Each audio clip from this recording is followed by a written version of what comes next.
بسم اللہ الرحمن الرحیم۔ اللہ کے نام سے شروع جو بڑا مہربان نہایت رحم کرنے والا ہے۔ مون مذاہب چینل کی جانب سے تمام ناظرین کو السلام علیکم ورحمۃ اللہ وبرکاتہ۔ میں اپنا چینل مون مذاہب کی جانب سے آپ کے لیے آج ایک اور بہت ہی خاص بہت ہی پیارا وظیفہ لے کر حاضر ہوئی ہوں۔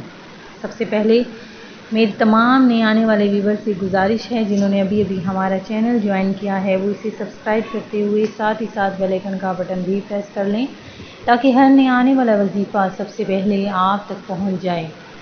میں امید کرتی ہوں کہ آپ سب لوگ اللہ تعالیٰ کے فضل و کرم سے خیریت سے ہوں گے اور خوشحال زندگی گزار رہے ہوں گے، اور دعا کرتی ہوں کہ اللہ تبارک و تعالی ہم سب کے نیک اور جائز مقاصد پورے فرمائے اور دکھ تکلیف دور فرمائے، اور ہمیں 5 وقت کی نماز کے ساتھ ساتھ قرآن پاک پڑھنے کی بھی توفیق عطا فرمائے۔ فرمان مصطفیٰ صلی اللہ علیہ وآلہ وسلم ہے کہ وہ جنت کا راستہ بھول گیا جو مجھ پر درود پاک پڑھنا بھول گیا۔ تو آئیں ہم سب مل کر آپ صلی اللہ علیہ وآلہ وسلم کی بارگاہ عالیہ میں درود پاک کا نذرانہ پیش کرتے ہیں۔ صلی اللہ علی محمد صلی اللہ علیہ وبارک وسلم۔ تو ناظرین، آج ہم ماہ صفر المظفر کا چاند دیکھنے کے ساتھ ساتھ ہی ہم اس کا بہت ہی خاص وظیفہ لے کر حاضر ہوئے ہیں کہ اس وظیفے کے کر لینے کے بعد انشاءاللہ عز و جل اللہ تبارک و تعالیٰ آپ کی ہر قسم کی حاجت پوری فرمائے گا اور آپ کو سارا سال بیماریوں سے شفا عطا فرمائے گا۔ ناظرین، صفر کا مہینہ، اس کی متعلق کچھ آپ بھی معلومات سن لیجئے کہ صفر کے معنی کیا ہیں۔ صفر عربی زبان کا لفظ ہے جس میں صاد اور فے دونوں پر زبر ہے۔ اس کے معنی وہی ہیں جو عام طور پر مشہور و معروف ہیں، یعنی اسلامی مہینوں میں دوسرا مہینہ۔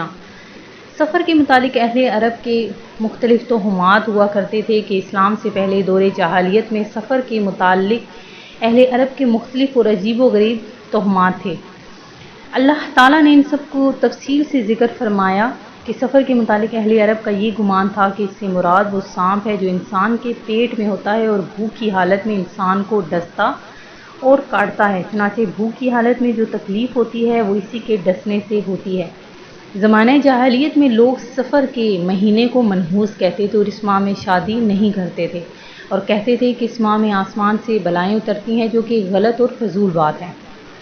یہی حال آج کی عوام کا ہے جو صفر کے اس مبارک مہینے کو منحوس سمجھتے ہیں۔ صفر کا مہینہ بھی مبارک مہینہ ہے جس کو صفر المظفر کہتے ہیں، یعنی برکتوں والا مہینہ۔ یہ مہینہ بھی دوسرے مہینوں کی طرح مبارک ہے۔ حدیث قدسی میں ہے کہ اللہ تعالیٰ فرماتا ہے کہ ابن آدم زمانے کو برا بھلا کر مجھے تکلیف دیتا ہے، حالانکہ زمانہ تو میں ہی ہوں، نظام کائنات میرے ہی ہاتھ میں ہے۔ رسول اللہ صلی اللہ علیہ وآلہ وسلم نے فرمایا کہ کوئی مرض متعدی نہیں ہوتا اور نہ بدشگونی کی کوئی اصل ہے اور نہ الو میں نحوست ہے، اور صفر کی نحوست کی کوئی بنیاد نہیں۔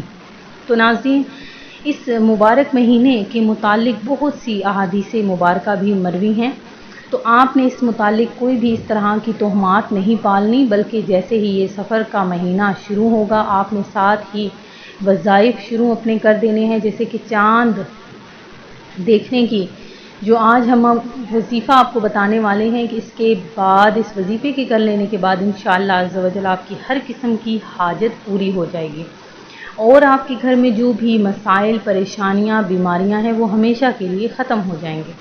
تو سب سے پہلے آپ نے کیا کرنا ہے کہ جب بھی آپ کو صفر کا چاند نظر آ جائے، تو آپ نے چاند نظر آنے کی بشارت مل جائے تو آپ نے کیا کرنا ہے کہ صرف 313 مرتبہ اللہ تبارک و تعالیٰ کے یہ 3 نام، یا اللہ، یا رزاق، یا غنی، یا اللہ، یا رزاق، یا غنی، ان ناموں کو پڑھنا ہے، اور ان کے اول آخر 11 مرتبہ درود ابراہیمی لازمی پڑھنا ہے۔ ان تینوں ناموں کو اکٹھا پڑھ کر ایک تصور کرنا ہے، اور اس عمل کو کرنے کے آپ کو بہت زیادہ فائدے ہوں گے۔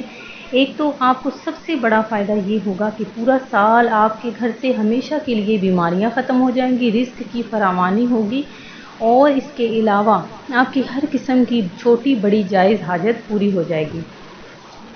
میں امید کرتی ہوں کہ ہمارا آج کا یہ عمل آپ کو پسند آیا ہوگا۔ اسی طرح سے مزید وظائف حاصل کرنے کے لیے ہمارا چینل مون وظائف کو دیکھتے رہیے۔ اپنا خیال رکھیے گا، دعاؤں میں یاد رکھیے گا۔ اللہ حافظ۔